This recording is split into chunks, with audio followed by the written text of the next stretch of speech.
Hi everyone, this is Bag of Dawn, Stock Market Caddy. It is April 1st, 2014, April Fool's Day, 7:30 p.m. We don't generally go to our charts. We're going to do something a little different tonight. We're usually looking at our custom-made radar and showing you all of our proprietary indicators. But I want to come to the charts and I want to look at things first on a weekly view, then on a daily view.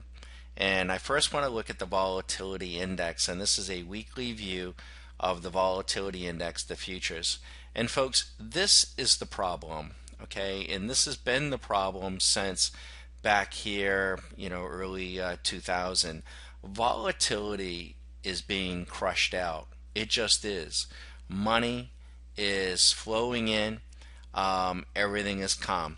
It doesn't seem to matter, and there's no sense in even trying to apply any sense to it. It doesn't matter if North Korea and South Korea are shooting at each other. It doesn't matter if the Russians are invading Germany.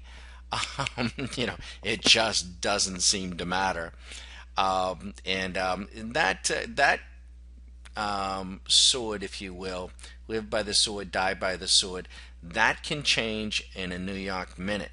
But for the last, months, last year or two, it hasn't. And I think in large part it's just, greed on steroids, a complacency built into the market by you know who. Not just the high frequency traders, but of course the Fed in conjunction with them, and they have for all intents and purposes stagnated the market and stagnated the volatility. So as traders, it gets to be a little bit tough, and of course the buy and hold crowd just love this low volatility because they think there's all is well in the market and everybody's calm. But no one is. That's never the case in the market. But this is the issue. Now, one of the things that we're seeing, this volatility index down here on a weekly basis is down here on its arse around 1450. This is an indicator that we come back to. This is one out of the box. This is on balance volume. And you can see that although we're making what appears to be a double bottom in the VIX, the second bottom is not being confirmed because the on balance volume is actually higher than it was back here on this bottom. So that's what we mean when we have divergence when it comes to on balance volume. So somebody is picking up, as the market is going up, is picking up some protection. Is it a harbinger of something to come? Could be. Let's take a look at the daily on the VIX. And on balance volume on its arse. Once again, bottom over here, all-time lows. Here we are, 1450, not quite confirming it. So volatility has been crushed out. We get these spike ups, and then the money flows in and they knock it down.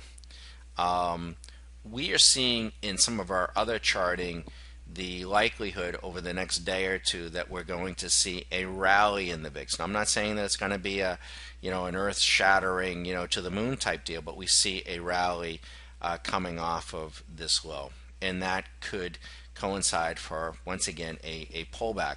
But as long as this market, let's take a look at the S&P. This is the S&P on a weekly basis. As long as this continues, and this goes back to December of 14, as long as this continues, your shorting needs to be kept short. Small bites, small time frames. You can't bet the ranch. If you do, you got to use options. You got to hit and run. Hit and run. Now, once again, this is another one of our indicators here, and we continue to see, we're making new highs, but this particular indicator is not confirming it. So we're seeing divergences. Divergences we don't trade by themselves. It just gives us a heads up. We're seeing one here too, that maybe this all-time high up here, the second time, isn't as strong as the Contrarian News Bubble channel would have you believe. But let's take a look at the daily. The daily, bring this down in a view, and has just gone sideways up here. So 1900 is in view, And does it get hit maybe overnight one evening? It seems like they want to take it up there, but the market sometimes can fool the most amount of people the most time. And if people think it's a sure bet that we're going to 1900, just when you think it's a sure bet, ba-boom. We're seeing some divergences here, but overall the markets, have picked back up. The Russell had been weak, and let's look. I'm sorry, that's a daily. Here's the weekly view on the Russell. Here was the buy back here, back in 13, and then it's just been a steady run. Now we did come in on smaller time frames if you've been following us, any number of times in short and smaller time frames, but we could never just get on top on the weekly basis, and until the Russell can get underneath really 1145, 1100 in the futures market, it's gonna keep pressing. So keep your shorts short. If you're already short, you got to fish or cut bait or get some options on. Get hedged. Should always be hedging anyways. And let's look at the Russell on a daily.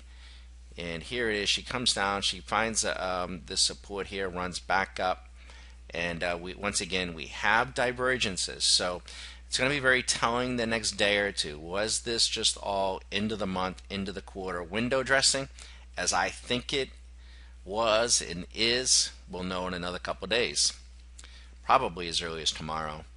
The QQQs, or the NQ, let's look at it on a weekly. Same thing. I mean, this was the buyback here in 2013, and then here was our system buy, and she's just run some divergences. But she needs to get underneath, this 3,500 area to put a stall on this trend.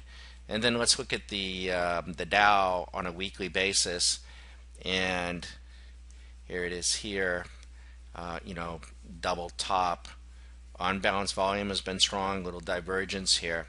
The issue we have with the Dow, let me look at it on a daily basis, is what's going on here. We've got about a 500 from 15,911 up here to 16,5. We basically got about 500 points. If the Dow should break out from here at 16, the 16,500 area, we could tack on another 500 points and be up to 17,000 before you know it. So today, if you were a bear, wasn't a great day. Wasn't much to do, actually. We just kind of sat on our hands, and we got to wait and see. We got to wait and see what comes in the next couple of days toward the end of the week. You got to know as well that not just the end of the month, the end of the quarter do they like to run things up. They also like to run things up going into an options week. So we may see a bit of a dip. The real key number, if we are going to have a full-blown correction on the SPYs, we would need to get down underneath 1750, 175, and we would really need to take out that 172, 173 area. I thought that we could have a run at that this week. Not looking like it, but you know what? I'd no sooner say that and then it comes. So we can't predict numbers, but we know that if the SPYs were to take out that 172, then this long-term trend stuff, and if we come back to the ES, then this long-term stuff will have been taken out, and this is this 1730 area here.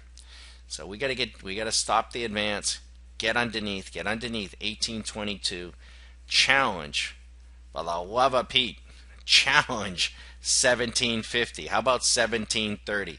Take that out, and then we can get something going. Until then, baby steps, and be smart. Be a smart bear. Live to play another day. Good luck, everybody. If you like this sort of thing, feel free to give us a call. Our subscribers get a look at our charts each and every night in conjunction with a radar. But I hope it's helpful. Good luck, folks. And whatever you do, don't listen to Country News Bubble Channel. They'll kill you. Good luck.